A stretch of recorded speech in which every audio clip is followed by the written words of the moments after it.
欢迎来到新闻频道。当您订阅频道时，演员们会很高兴。杨紫与迪丽热巴的新综各看一期，一个当场气，一个决定追到底。下半年好综艺可谓是一股一股的，最近又扎堆了看不完的感觉。花少5、火星情报局、王牌8、我们的美好生活。不过讨论的最欢的当属这两档。杨紫我们的美好生活与迪丽热巴花少5，两方粉丝在网上打的不可开交，不是比嘉宾就是比数据。各大营销号亦是非常乐此不疲的拿两档综艺做文章，谁叫有流量呢？两大90后顶流花节目同期定档又同期开播，难逃对比了。不过或许节目方都乐意看到这样的局面，反正能引流。不管他黑的白的，有流量就是王道。本着蹭流量的心思审判了两档综艺，各看完一期后，发现一个可以当场气了，另一个则打算要追到底了。口号大于实际的我们的美好生活，和向往的生活一样，被称为女版向往的我们的美好生活也是命题作文，但破题方式的差别，直接影响了观感和调性。向往的生活第一季第一期的那种自力更生的田园生活与好友相聚促膝而谈的风趣，直接将观众的胃口吊足了，将期待值拉满了。所以向往的生活第一季成就了经典。再看我们的美好生活开头的振兴乡村主题拉得太高太正了，像是湖南台春晚歌颂新农村建设节目前的小片引入。相比于同台同类型云上的小店首集，都稍逊色了一些。这种急于交作业式的，并且略显生硬的宣传大政方针的方式，别说好看了，不无聊就算好的了。网友指出，节目的视听语言和整集结构也有些传统，太依赖旁白来推动，故事被剪成散点，真人秀做成了采风专题节目。以至于改造的迫切性、艰难性浅尝辄止，乡村的松弛感也不够，只剩下只给的上帝视角和一直流于表面的乡村振兴口号。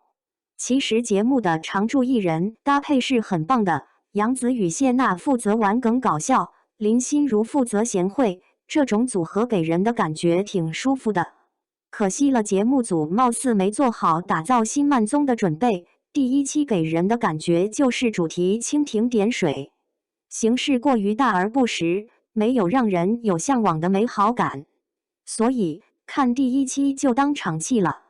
隔壁迪丽热巴的新综《花儿与少年》思路记，作为花少5不说有多大突破，但能让人有追的欲望。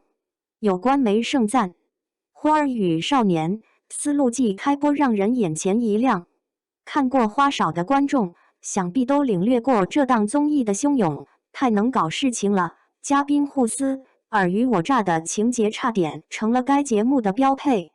可是花少5打破了之前这种固有的互撕印象，相信跟着热巴去的应该都挺满意的。网友发现好多人都好搞笑，电音朵拉、辛芷蕾直球，大姐的想法成熟，团队适配度很高啊。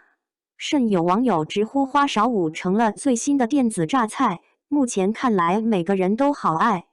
这季花少好看是真的，每个人都很有梗很有特点，还可以云体验一下外国的风土人情。以前的出国游感觉都在精致，有点端着，这季的人很反差，一集看完就想看下集，笑点太密了。辛芷蕾一直以为她是很难接近的那种，没想到是这么随性又搞笑的人。秦岚也是，谁能想到我所有的笑点都被她的电音承包了，她和她的猫对话好有趣。王安宇年纪小但很有责任心，胡先煦没想到挺有条理，心也挺细。热巴就是软糯可爱有礼貌的小女生，昭昭也是有点子东北搞笑基因在身上的，秦海璐没有大姐的架子。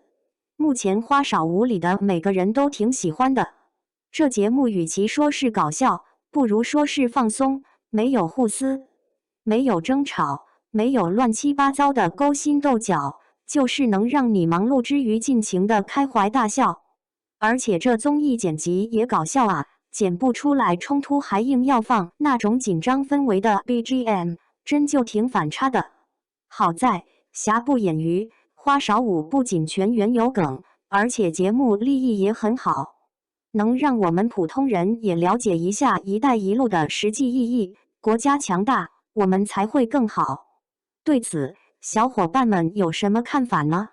欢迎在下方评论区留言，和大家一起分享讨论吧。